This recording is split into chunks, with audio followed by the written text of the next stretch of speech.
बार की बात है, एक गांव में एक दंपत्ति राम और सीता रहते थे। राम कृषि कार्य करता था। उनकी शादी के 1 साल बाद सीता को प्रसव के दौरान पीड़ा हो रही थी। राम बाहर बहुत तनाव में था। हे भगवान, कृपा करके मुझे एक बेटा दे दीजिए। जब वो इसी तरह प्रार्थना कर रहा था तो दाई बाहर आई और बोली, राम, देवी लक्ष्मी की तरह दिखने वाली एक बच्ची का जन्म हुआ है। ये सुनकर राम निराश हो गया। उस लड़की का नाम उन्होंने स्वाति रखा। राम को अपनी बेटी स्वाति पसंद नहीं थी। उसे बेटा ना होने का बड़ा दुख था। स्वाति बड़ी हो गई और अब उसकी उम्र 7 साल थी। कुछ समय बाद अचानक सीता बीमार हो गई और अधिक समय बिस्तर पर ही रहने लगी। एक दिन, बेटी स्वाति, मैं लंबे समय तक जीवित नहीं रहूंगी। तुमको अपने पिता की देखभाल एक माँ की तरह करनी होगी। तुम्हारे पिता की तबीयत अब ठीक नहीं रहती। तुमको उनको समय पर दवाएं देनी होगी। इतना कहते हुए उसने अपनी आंखें बंद कर ली। अपनी माँ की मृत्यु हो जाने से स्वाति दुख सहन नहीं कर पाई और बहुत रोई।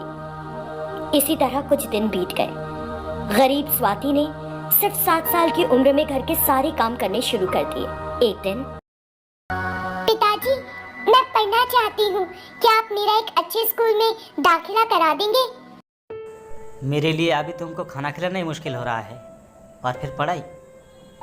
और ऐसे भी पढ़ाई करके क्या करेगी तू? घर का ही काम कर, काम में आएगा। इतना कहकर वो खेत में चला गया। इस बात से स्वाति को बहुत दुख हुआ। पिता ने ऐसे क्यों कहा? मुझे बहुत बुरा लगा। मेरी माँ जीवित होती तो कितना अच्छा होता। जब राम खेत से घर आ रहा था,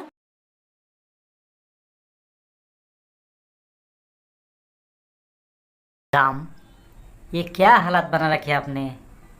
अरे भाई, एक भी मर गया तो क्या हुआ? अभी भी तुम जवान हो, चाहो तो दूसरा शादी कर सकते हो। अगर तुम राजी हो तो बोलो, लड़की का पता मैं लगाता हूँ। लेकिन हाँ, सोच समझ कर जवाब देना। इतना कहकर वो वहां से चला गया। उसकी बातें सुनकर राम का दिल फिर से शादी करने का होने लगा। वो घर गया और बिस्तर पर लेटकर सोचने लगा। मैं फिर से शादी करना चाहता हूँ, लेकिन पहले स्वाति से छुटकारा पालूं तो बेहतर होगा। अगर मैं उसे एक दंपत्ति को बेच देता हूँ जिनके बच्चे नहीं, तो मुझे कुछ पैसे भी मिलेंगे। ऐसा सोचकर राम ने अपनी बेटी को बेचने का फैसला किया। अगले दिन सुबह वो स्वाति के पास गया। स्वाति, चलो मेरे बच्चे, फटाफट तैयार हो जाओ। मैं आज तुम्हें स्कूल में दाखिल करवाऊंगा।